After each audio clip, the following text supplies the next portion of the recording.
What's up, YouTube? How you guys doing? Hope you all are having a good holiday season, and hope you all have a good new year. Seeing this in 2018, hope you're starting off well. I'm not. Last video I said truck's broken. Well, it's more extensively broken than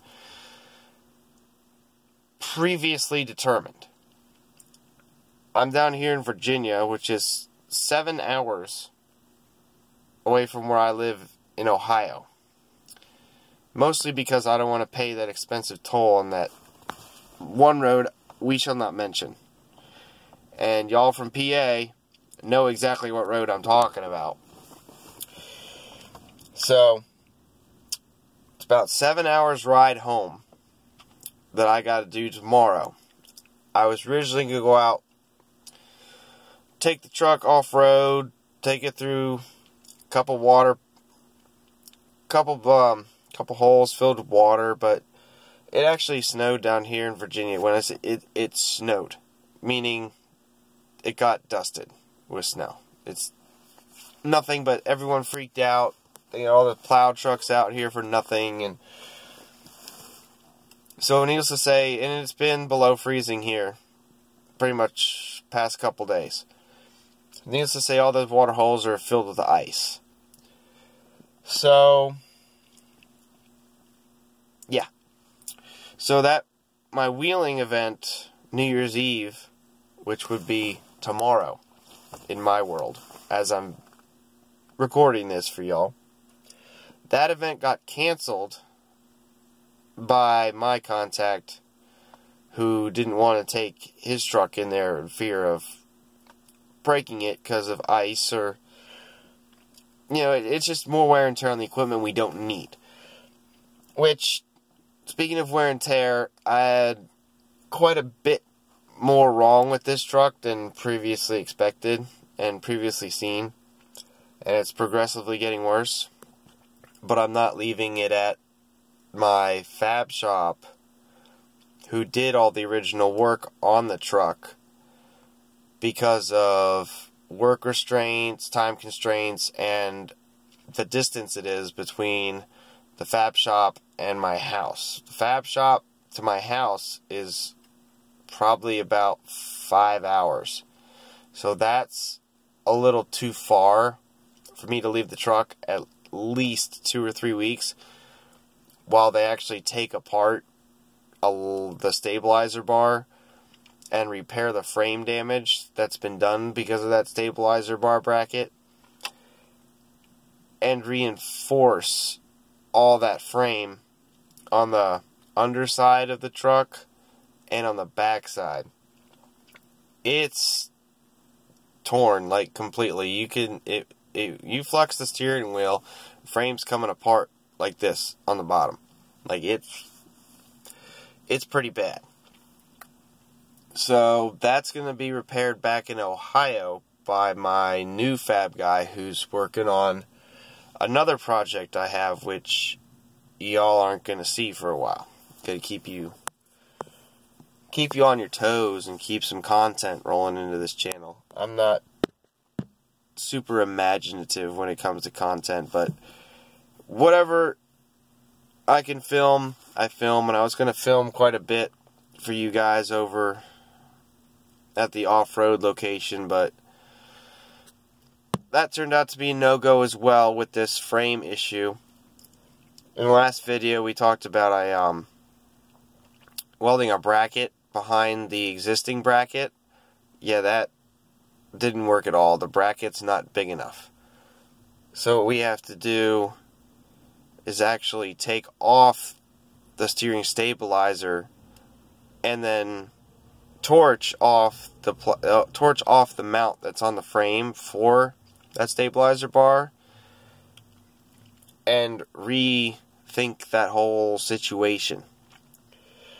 We have to reinforce the underside and the back and the inner side of the frame to be able to withstand that lateral pressure from that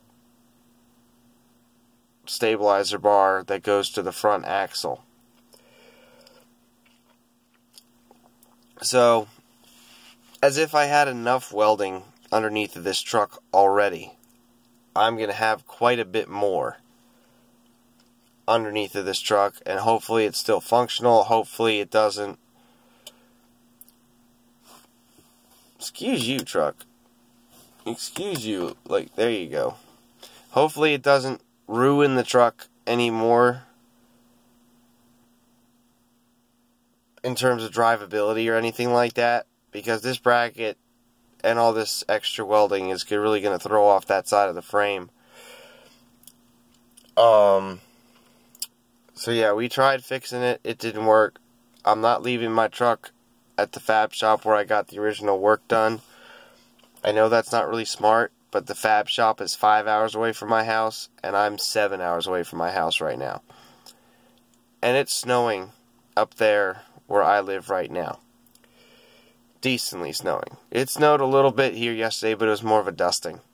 They really can't classify this as snow down here, but it's legitimately snowing a couple inches up where I live in Ohio. I gotta do this trip with a torn frame and no more front drive shaft. Yeah, front drive shaft had catastrophic failure last night. Testing out some flex, testing out, I didn't really go in any mud holes, which this truck doesn't do mud anyway. I didn't go in any holes. I slid into one, got at a really messed up angle where the limited slip just can't do anything. So it really kind of messed it up. And I didn't know it was as messed up as it was. So, needless to say, after I get out of that situation, start going down the interstate, thinking, okay, there's a little skiff of snow on the ground. Got out of there in a hurry because it's early in the morning. And, really taking it easy, and then the back end starts coming around because they want to use no salt down here. They want to use the stupid brine crap, which freezes instantly. So the truck starts spinning out at like 45, 50 miles an hour. The back of the truck starts coming out. So I pop it down into 4 high. I still had the hubs locked in because I wasn't going, you can run with them in. As soon as I put that thing in 4 high, boom, went the front drive shafts. And I have a double velocity joint on the transfer case side to accommodate the flex that this truck entails. Check out my Facebook page. It's, I don't know how to really leave links in the description yet.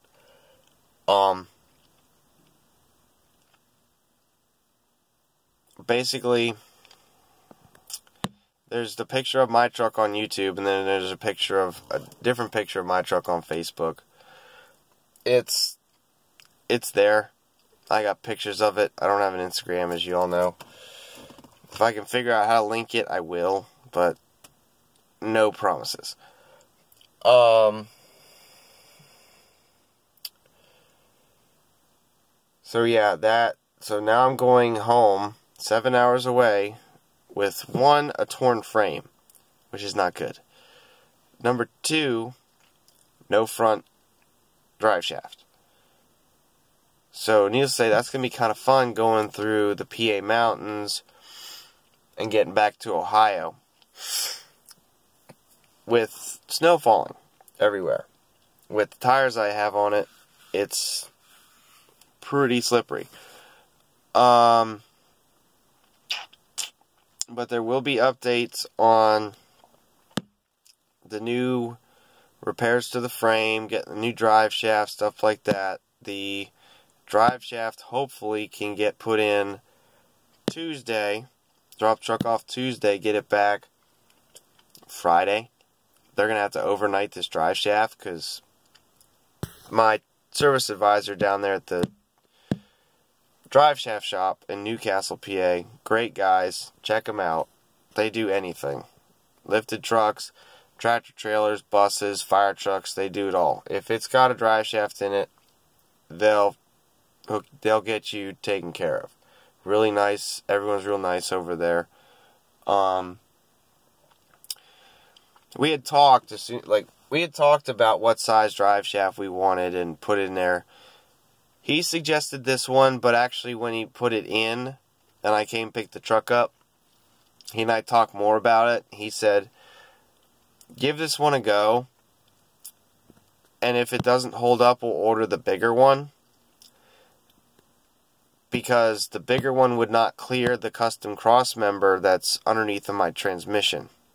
When they did all this extra stuff, they had to put the front stabilizer bars on the rear of the axle to go to the frame. So we had to move the transmission mount, the cross member, in a different location. The transfer case, the transmission are all in the same original place as a Chevrolet. But instead of a fixed differential, like it is on independent front suspension trucks, this suspension on this Super Dana 60 moves. So you have to totally redesign what you're trying to do to achieve the flex that this truck produces, and this truck produces way too much flex for really that's anything on the market. I'd already talked to a service advisor about that bigger drive shaft. He pretty much said, try this one out. If it ain't going to hold up, we're going to put a bigger one in there and cut out some of the cross members for clearance. So he's getting a phone call Tuesday to say, hey, order that bigger drive shaft. You have my permission to cut out some of that cross member, make this bigger drive shaft fit, because this drive shaft that I have it would work if they didn't get it from China and forge it with stupid junk metal. One of the U-joints blew out in it, and it doesn't have C-clips to retain it except on the actual input shaft to the front differential. It's a double velocity joint. So you have basically two U-joints at the transfer case side to accommodate the extra flex that this truck produces. I broke, and all the off-road guys know that those, where the retaining C-clips should go, that's all forged metal. So the only where the bolt C-clips go, the C-clips on the side will actually go on either side of the actual U-joint itself, the part you get at the store. That still has those C-clips in it, but it doesn't have the bolt-in C-clips that go around brain fart. Y'all know what I'm talking about. The cups of the U-joint. Doesn't have that. It has solid steel or whatever the hell junk it was. At any rate, I busted both sides of that, and I busted the internal part of it, where the two U-joints come together, because one U-joint's forward, the other U-joint's backward, and they have this cylinder that comes across that connects them both. I ruined it by not really putting the truck in any sort of position to ruin it, which is insane. So needless to say, it did not hold up to my expectations at all because of how I built this truck. This truck will be doing a lot of pulling, a lot of towing in four-wheel drive, which I can't have a front drive shaft that's too weak to be able to accommodate whatever's I'm towing that day. So, needless to say, the off-roading adventure for tomorrow, which would be New Year's Eve in my world as I'm filming this, has been canceled due to weather. It's been below freezing for a couple days now down here in Virginia where I'm at, and they canceled the trip. Some of the ground was just too hard. I mean, yeah, it's nice, but we're going into a swamp. So, there's supposed to be some water burbling out. Makes it a little bit easier on the equipment. But a couple of the guys didn't want to go because it's been so cold. So I'm not going anymore because of what all's going on with the frame and what all happened to drive shaft. Because you don't go through this place without four-wheel drive. If you go through with two-wheel drive, you're a moron and you're just asking for your truck just to sit there. Four-wheelers, cool. Two-wheel drive all the time. It's real tight back there.